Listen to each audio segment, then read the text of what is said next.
रंग न कमाई और रंग न कमाई का हो पी के आ गइल का हो कन्न बार आय कौन पी के फेरे आज आ गइल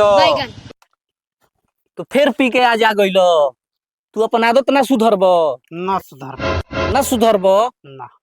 तरा के सुधरवावे के पड़ी आय फोन करी हम अपना नैहर तोरा भाई हम अपना बाबूजी के फोन करी तोर बाप है किस जगह हाँ मैं को बार समझ अच्छा बार समझे लो अच्छा रुक जा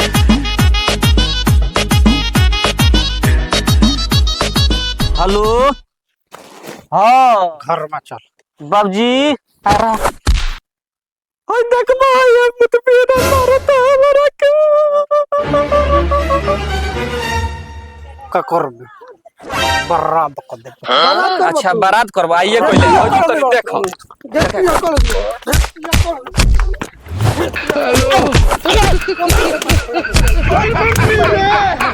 का कहले भाई रे जतर बाबूजी का कहत रहुए का कहत रे भाई